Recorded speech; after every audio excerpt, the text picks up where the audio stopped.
Ya, baik, luar biasa. Terima kasih ya. Memang kalau kita mendengarkan ahlinya berbicara ya, berarti sama maupun Mbak Bella ya, tentu kita ingin selalu terus mendengarkan banyak sekali ilmu-ilmu baru yang kita dapatkan.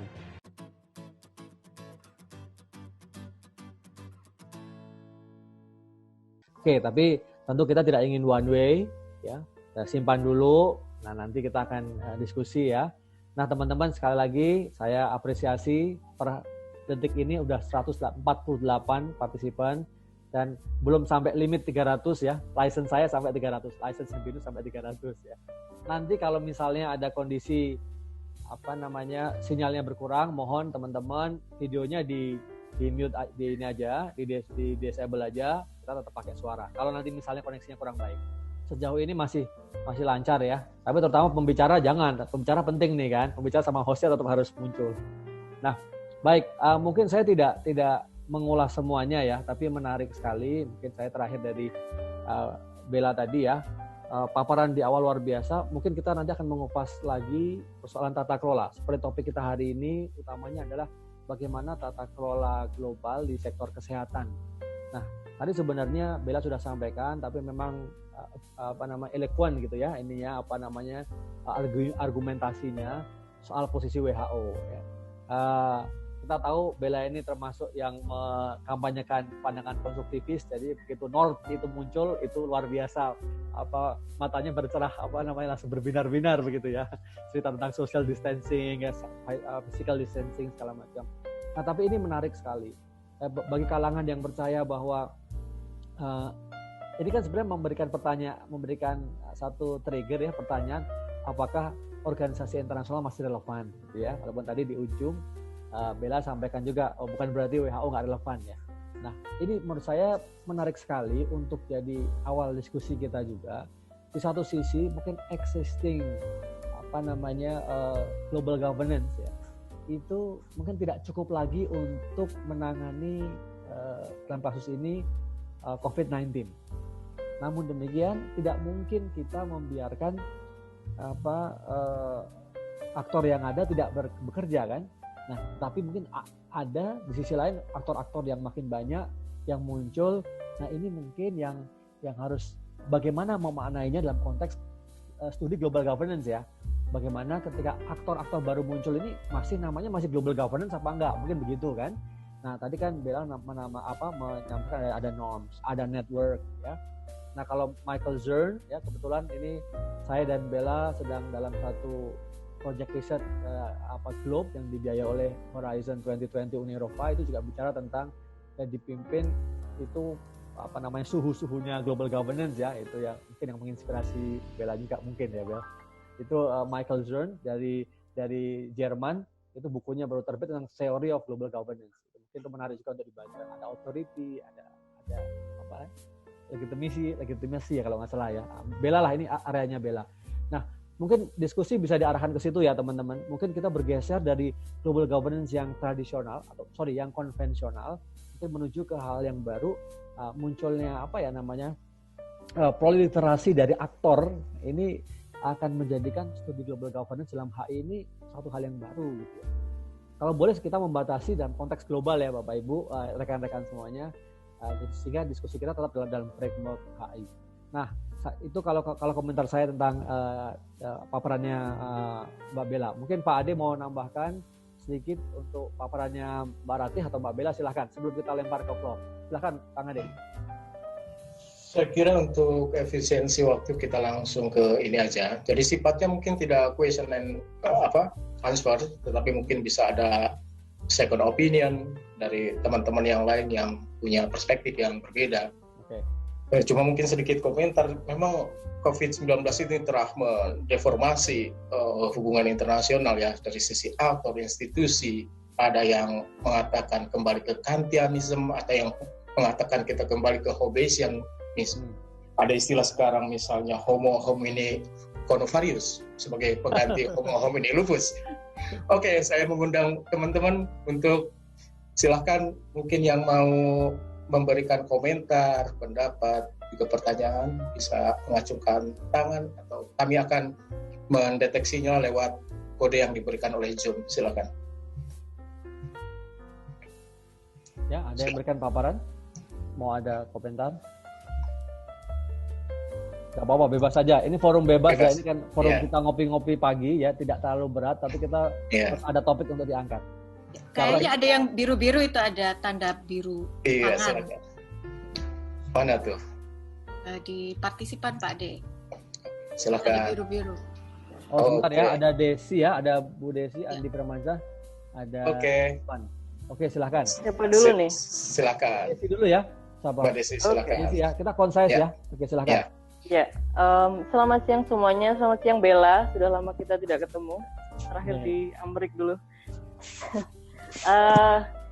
Ya, menarik paparan dari yang pertama tadi, presentasi pertama tentang banyak aktor dalam kesehatan global dan secara spesifik membahas China begitu ya.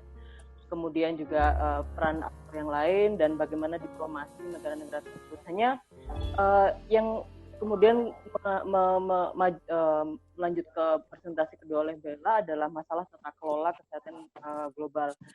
Yang saya pikirkan adalah sebenarnya dengan WHO sebagai aktor sentral yang harapannya bisa menjadi organisasi yang dapat bertanggung jawab dalam hal tata kelola kesehatan secara global dan harapannya juga bisa netral, walaupun tidak netral banget, sangat tergantung donasi atau sumbangan negara-negara maju misalnya. Saya hanya kadang berpikir sebenarnya waktu itu pengalaman dari SARS, kemudian kita lalu sampai sekarang itu dengan pandemi corona dan yang sangat parah sekali begitu ya efeknya begitu.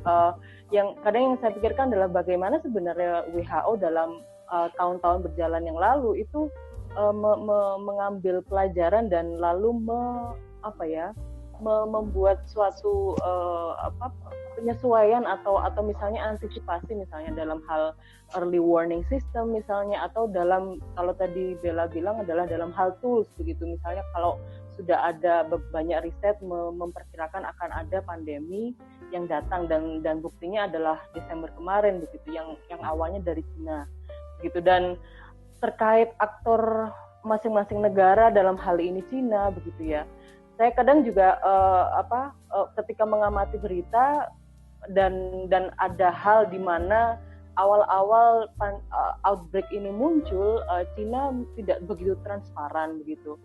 Nah, sehingga menarik mungkin juga dilihat bagaimana kemudian masing-masing negara, kemudian kita sendiri dalam mengobservasi hal ini itu bisa percaya, misalnya kalau tadi dibilang Cina sekarang melaksanakan diplomasinya begitu. Nah, apakah ini semacam istilahnya supaya kompensasi istilahnya kemarin untuk pandemi itu ternyata tidak terlalu di expose keluar begitu, sehingga mungkin ada sedikit keterlambatan dalam mengantisipasi begitu. Dan saya kira berbicara mengenai tata kelola di era hubungan internasional saat ini dengan posisi misalnya Trump di Amerika yang kemarin kapan hari juga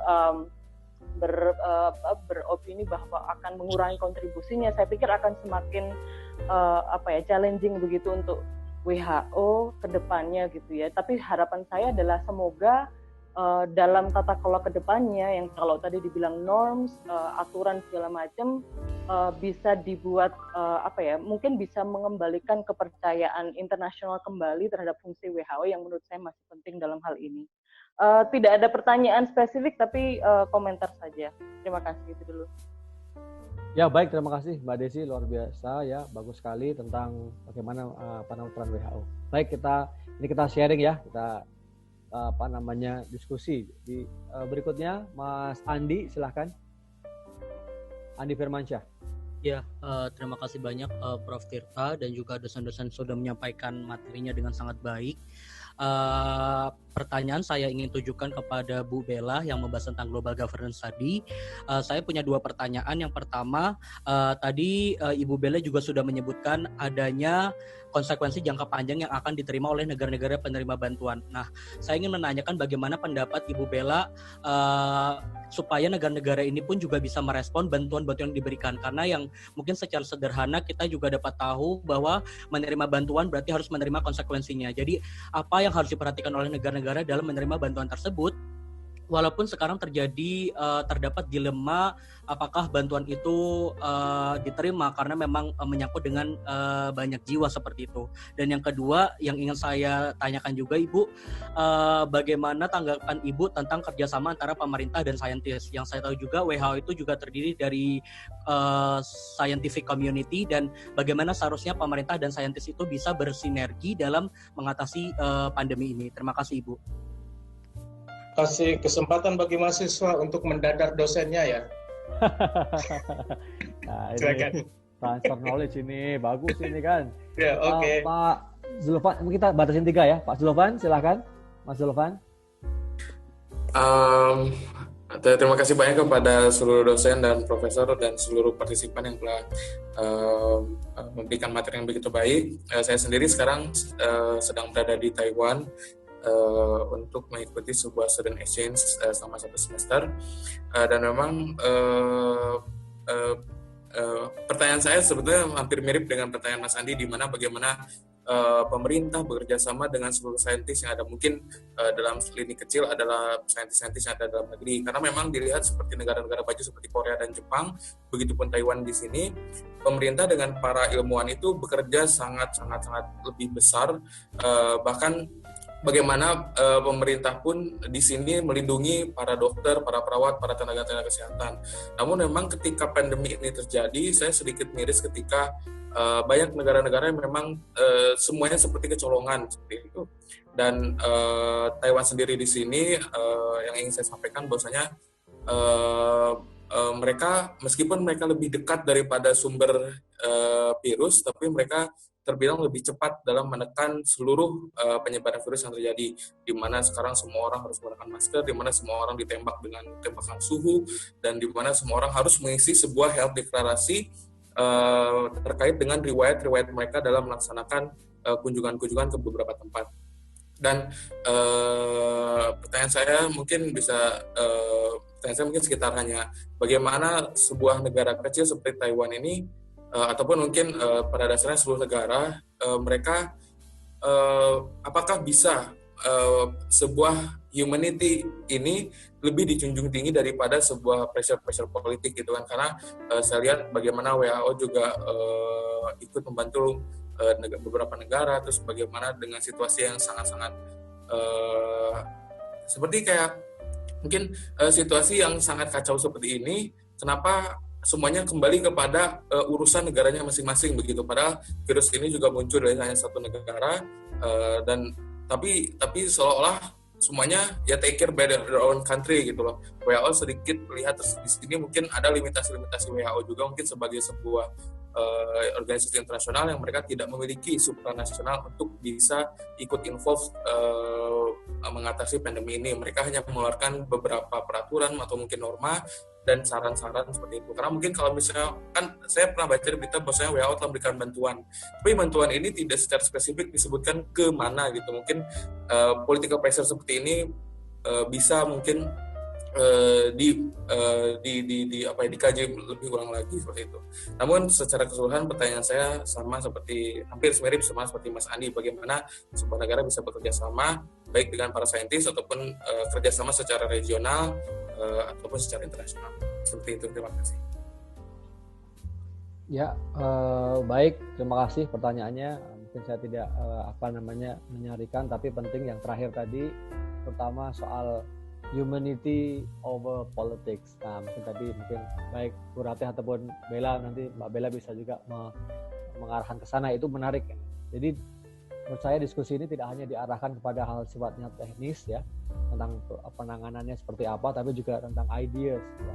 Sehingga secara filosofis lah kira-kira kita bisa juga mendiskusikan nilai-nilai ya yang sebenarnya menjiwai dari tingkah laku setiap aktor, yang setiap aktor itu punya kepentingan.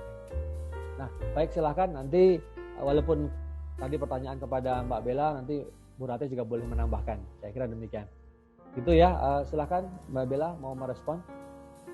Oke, mungkin komentar saya mungkin tidak ke satu pertanyaan, karena mungkin beberapa ada yang berkaitan satu sama lain ya, dan mungkin bisa diingatkan ketika saya ada yang missing gitu. Tapi tadi kalau dari Mbak Desi kan mempertanyakan tentang tadi WHO itu belajar sih sebenarnya dari pandemik sebelumnya gitu ya. Yang pertama mungkin kita infectious disease, kita bisa mulai dari sini bahwa infectious disease gitu, terutama influenza dan coronavirus itu kalau kita melihat dari literatur yang ada itu dia cenderung akan recurring gitu, dan kedepannya pun kita mungkin akan masih mengalami menghadapi hal yang sama atau jika tidak lebih complicated lagi gitu, karena ada satu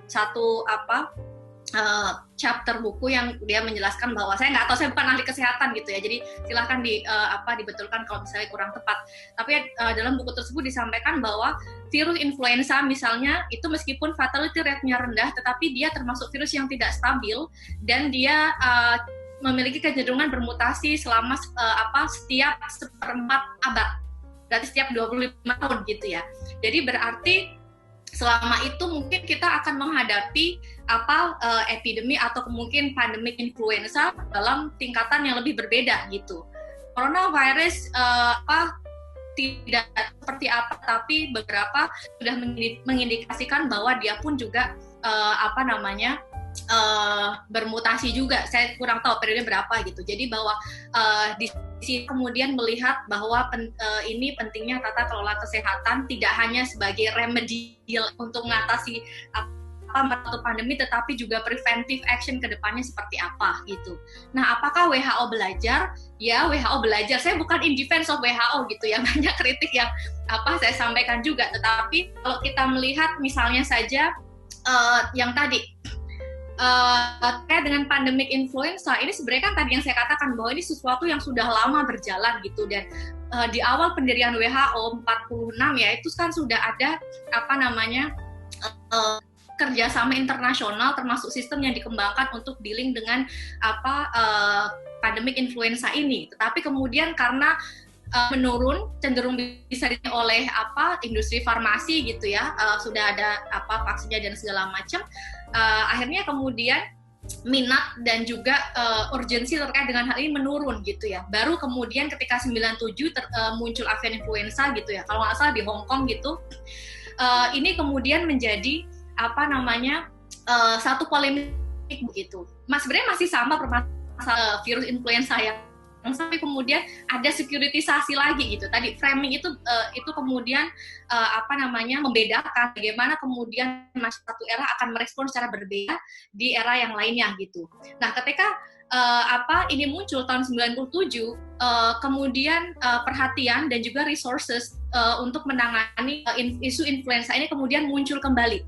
Dan di situ kemudian muncul dengan satu inisiatif, kita bentuk satu sistem surveillance untuk mengidentifikasi outbreak yang mungkin outbreak disease yang mungkin muncul gitu ya. Jadi ada kalau mungkin dalam bahasa Indonesia GOARN gitu ya, dan GPHIN itu dengan kerjasama dengan Kanada, tetapi dua ini sebenarnya pada dasarnya merupakan sistem untuk melakukan deteksi dini gitu outbreak yang terjadi di dunia. Jadi di sini dia seperti kayak misalnya sistem ini mencoba mendeteksi misalnya newspaper gitu ya, berita di negara katakanlah misalnya Saudi tiba-tiba memberitakan tentang muncul satu virus baru atau seperti apa. Nah, itu nanti akan kalau kita cloud gitu dalam bentuk cloud mungkin akan terlihat membesar gitu ya. Ini menjadikan menjadi satu alarm buat WHO untuk melakukan visit, menginspeksi apakah benar terjadi hal tersebut. Jadi sebenarnya sistem deteksi ini pun juga sudah ada. Pun ketika SARS muncul 2003 barengan dengan influenza, itu kemudian muncul impetus untuk membentukkan Alliance Global Kesehatan. Jadi sebenarnya sudah menyusun international regulation ya. Sudah ada sebelumnya, namun kemudian tahun 2005 ini direvisi lagi gitu. Nah, apa isi dari IHR ini? Mungkin seems very technical gitu ya, normatif, tetapi pada dasarnya ini harusnya dibuat lebih kuat lagi gitu. Jadi IHR ini sebenarnya berisi core kompetensi, core capacity yang seharusnya dimiliki negara gitu ya. Jadi ketika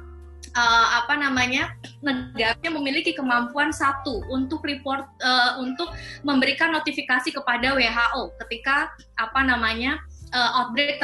Kemudian yang kedua, negara juga harus kapasitas untuk mendeteksi kasus di negaranya sendiri. Kemudian negara harus memiliki kemampuan untuk treat kasus di negaranya gitu dan lain sebagainya. Ada beberapa capacity yang harus dimiliki. Nah, ketika di awal kita bisa melihat perubahan juga dari Cina. Di awal ketika SARS mungkin Cina kurang transparan gitu ya, dan sekarang tuh ketika COVID banyak yang mengkritik Cina kurang agak terlambat melaporkan ke WHO.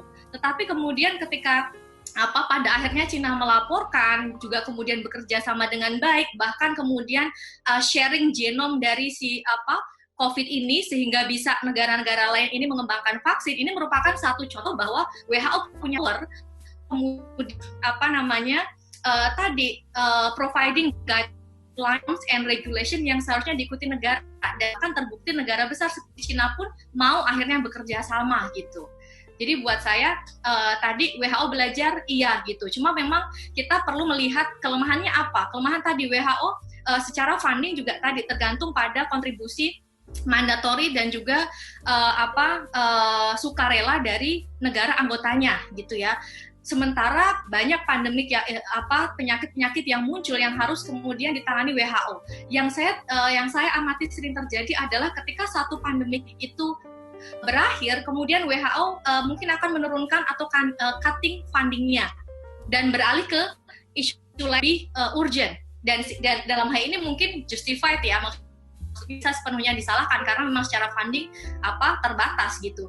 Tetapi ini yang kemudian membuat tata kelola dalam satu disease tertentu mungkin kurang sustainable di situ gitu. Jadi buat satu hal mungkin tidak hanya WHO-nya yang melakukan introspeksi, tetapi negara anggotanya pun juga perlu memperkuat WHO. Mandatory contribution seharusnya ditingkatkan lagi, bukan hanya sukarela yang mungkin akan berubah dari satu waktu ke waktu yang lain gitu. Itu WHO. Kemudian tadi terkait dengan bantuan ekonomi. Tadi yang saya katakan ada World Bank, IMF, AIIB gitu ya, ADB dan lain sebagainya, mereka menawarkan bantuan baik yang sifatnya emergency ataupun long term gitu. Apa konsekuensinya gitu? Kalau dari saya kurang tapi kalau misalnya dari yang saya baca emergency fund ini dia sifatnya no interest gitu. Jadi dia tidak ada bunganya, meskipun kemudian negara masih harus memenuhi kriteria yang diminta, termasuk memastikan bahwa kebijakan yang diambil negara ini itu suportif terhadap upaya menyelesaikan pandemik. Yang mungkin ini kemudian akan membuka banyak interpretasi kebijakan yang seperti apa, karena mungkin banyak kritik selama ini terhadap World Bank dan IMF cenderung pendekatannya ke neoliberal begitu ya. Nah, tadi ini tidak ada interest, tetapi tadi masih ada kriteria yang negara masih harus penuhi untuk mengakses bantuan tersebut gitu. Buat saya justru yang sebenarnya concerning mungkin tidak hanya konsekuensi bagi negaranya, tetapi konsekuensi terhadap tata kelola kesehatan global itu sendiri gitu. Ketika kemudian aktor yang banyak terlibat ini lebih banyak di frame dalam isu ekonomi, aktor yang banyak terlibat sekarang ini justru adalah World Bank daripada WHO, kemudian otomatis cara mengelola pandemik akan berbeda gitu. Bukan berarti bantuan ekonomi tidak sangat penting gitu ya, tetapi kemudian harus ada balance gitu antara tadi WHO yang lebih kuat baru dan juga didorong oleh institusi ekonomi yang lainnya, karena tadi bahkan dalam WHO dan juga kajian-kajian selama ini melihat bahwa selama dalam menghadapi emergency 3 hal sangat penting. 1, kapasitas untuk melakukan surveillance, dissemination knowledge. Yang kedua adalah